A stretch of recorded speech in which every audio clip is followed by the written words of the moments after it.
Hello everyone, my name is Colleen Carroll and I'm a professional service manager here at Rethink Ed. Today I'm going to be reviewing with you the use of visual support schedules, specifically the first then board. When we're talking about these, I'm going to review what it is, when it may be helpful to use a first then board, why, what are the benefits of using one, and then I'm finally going to demonstrate how to use one, so what that's going to look like. So let's get started with what it is. When we're talking about first then boards, we're discussing a two-step system or queue that focuses on the immediate and current expectations. So this can help our students, our children, know exactly what they need to do in the moment. And more so, it provides a clear and tangible picture of what's going on all together at that time frame. So what are some of the ways that we can use them, or what are some of the instances that this may be helpful? So the first one is motivation.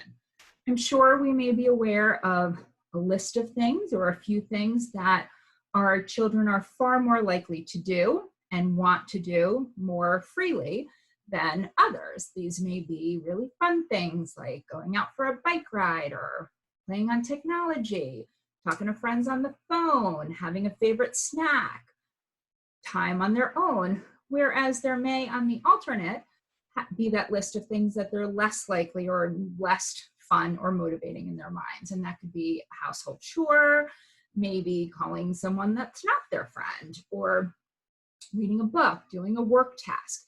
So this is a system in where we can preface and put that less preferred, less likely activity before that fun, motivating thing. So in order to get that fun technology time, we first need to do this.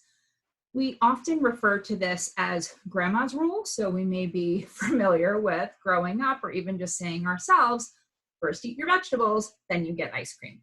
So it's that theory that we utilize for motivation. Another instance could be if we want to break down the steps of a longer task. So maybe there is a chore or a self-care, self-help skill, such as brushing teeth or making a sandwich, that has many different responses before you get to the end that can be challenging to remember or frustrating to get through them all. We can use this system to break it down in those steps of 1, 2, until we get to the final answer. This is a really helpful cue in those moments, and it promotes independence, so we're not standing there and prompting all the way through the task.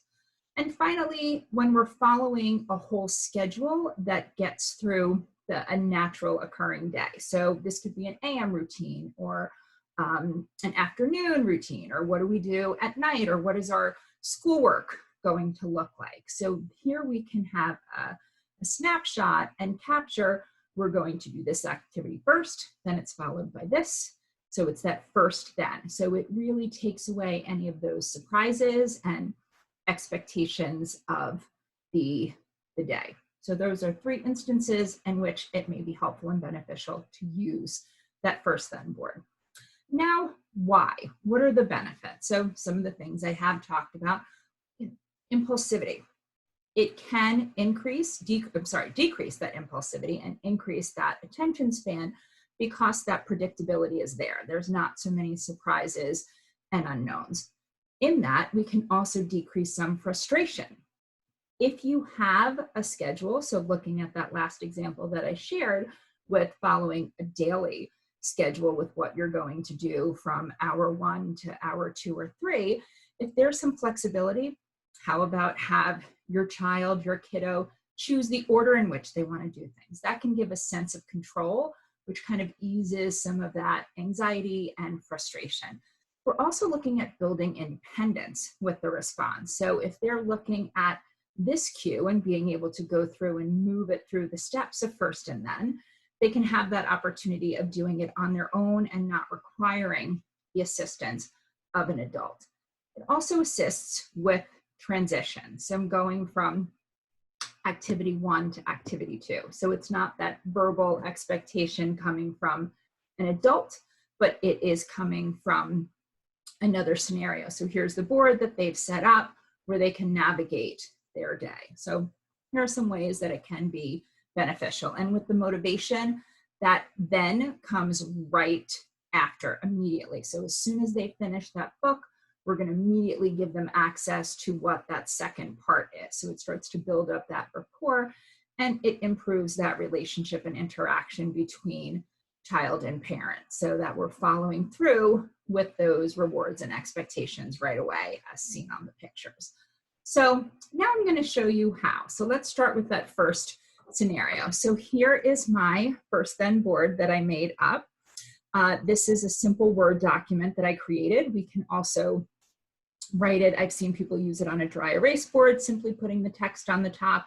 This can be in a notebook, whatever is easier. So here you have the text first. I have a box here that shows the area that I'm going to put in the picture. There's the arrow showing this is what we're doing initially, then we're going to go to here. I use flexible materials, so I'm going to be using tape or Velcro to put this on, but again, it could be written, whatever is going to be easiest for you. So that first scenario was motivation. So what I'm going to do here is I'm going to use the scenario of first, we're going to read books, then you're going to have technology. So we know this is something that they really like and they want to have access to, and they're going to understand once this is done, this is when you have that. So very clear, tangible, pictorial representation of how this timeline is going to go. We do this, then we get that. For the other scenario we discussed in breaking down a task into smaller steps, I'm going to use the example of brushing teeth. There are lots of steps in going through that correctly and effectively. So here, step one, I have a picture representation and text in there as well. First, I'm going to put the toothpaste on the toothbrush. Sorry, that's upside down. Here we go. Toothpaste on. Next step is to put it into my mouth and brush left to right.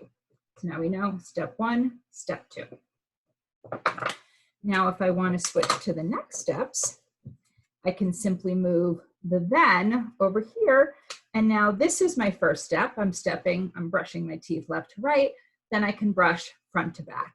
So you can see how this can be broken down into that two-step system and can then follow through to something maybe more involved once they become more fluent and get the flow of it, where they can do something similar to this, where they can put all of the steps on one checklist.